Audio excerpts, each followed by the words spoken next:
कितनी ज़्यादा चेंज होती है दूसरे वैल्यू के कामयाब ज़्यादा होने से, ठीक है ना। इस किस्म की मल्टीपल ऑप्शंस आती हैं, मल्टीपल ऐसे केसेस आती हैं जहाँ पे आपको चूज़ करना पड़ता है कि आपने कौन सा बेस्ट केस आपने एक बिजनेस के डिज़ायरेबल फंक्शन के लिए लेना है और मॉडल के अंदर उसको एम्बेड करना है ताकि आप उसको आगे लेके चल सकें, या वो किस किस एरिया पे किस किस परसेंटेज चेंज पे क्या क्या चेंज आएगा, इसको देखने के लिए हम सेंसिटिविटी एनालिसिस करते हैं, ठीक है।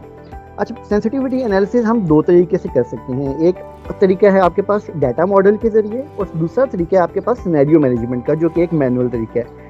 मैं अभी आपको वो दोनों तरीकों से मुख्तलिफ एक 3-4 एक्सरसाइजेज हैं वो करके बताऊंगा कि हम लोग ये, और कल हम बेसिकली ऑब्वियसली जब हम मॉडल में भी करेंगे तो वहाँ पे भी हम ये सेंसिटिविटी एनालिसिस यूज़ कर रहे होंगे अपने अनलेवर्ड कैश फ्लो और लेवर्ड कैश फ्लोज के लिए और बाकी जो डिस्काउंटेड कैश फ्लोज के जो रेट्स निकालने के लिए।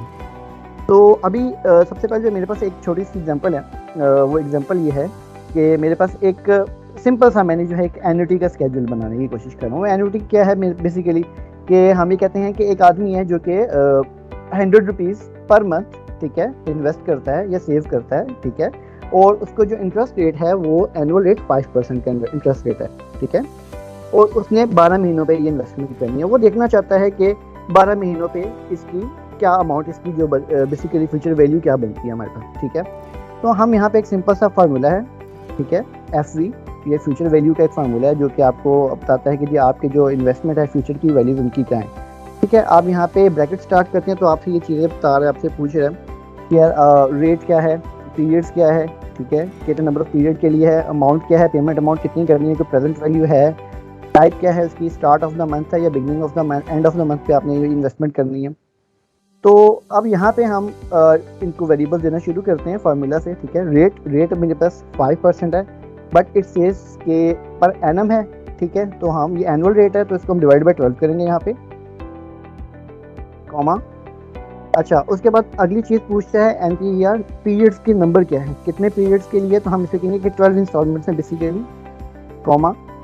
उसके बाद आता है कि पेमेंट आप मंथली कितनी करेंगे, that is 100, comma. Present value हमारे पास नहीं है, हम इसको स्किप करते हैं।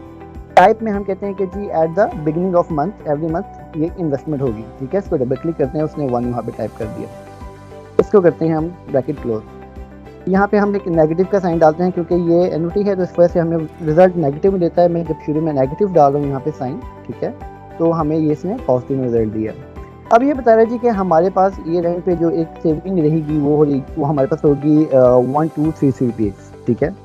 अच्छा, अब हम लेट्स सपोज इसको मल्टीपल सिनेरियोज में देखना चाहते हैं कि यार अगर ये अमाउंट 100 हो, 110 हो, 120 हो, 130 हो तो इससे क्या इम्पैक्ट पड़ेगा एट अ टाइम, हम उसको देखना चाहते हैं, ठीक है, हम सबको कंपेयर करना चाहते हैं। एक तो तरीका ये है कि आप इसको यहाँ पे चेंज करते रहें, ठीक है, लेकिन आपके पास इसको कंपेयर करने के लिए पिछली वैल्यू वहाँ पे आपके पास अवेलेबल नहीं है, ठीक है।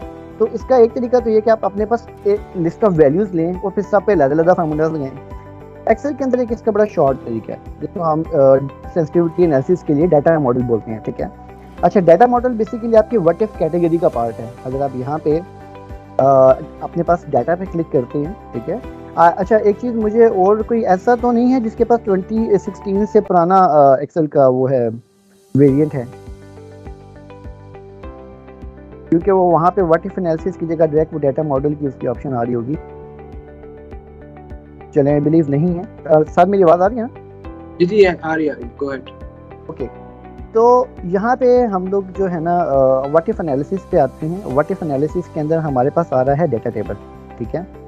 अच्छा, डाटा टेबल के अंदर बड़ी सिंपल सी इसके अंदर इंस्ट्रक्शन आ रही है। वन मोर थिंग, एक चीज़ जो मैं आपको और बताना चाहूँ कि आपकी जो बेसिकली फॉर्मेटिंग होगी ना वो कुछ इसी शेप में होगी कि आपके पास यहाँ पर फार्मूला लगा होना चाहिए, ठीक है, और आपके यहाँ पर इनपुट वैल्यूज होनी चाहिए कि जिनकी बेसिस पे आपको रिजल्ट चाहिए, ठीक है।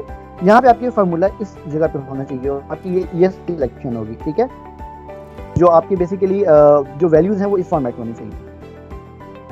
आप यहाँ पे डाटा टेबल पे आते हैं। डाटा टेबल के अंदर आपके पास 2 ऑप्शन पूछ रहा है। अच्छा, डाटा टेबल में 2 ऑप्शन आपसे क्या पूछ रहा है, एक आपसे पूछा जी कि रो इनपुट सेल या कॉलम इनपुट सेल।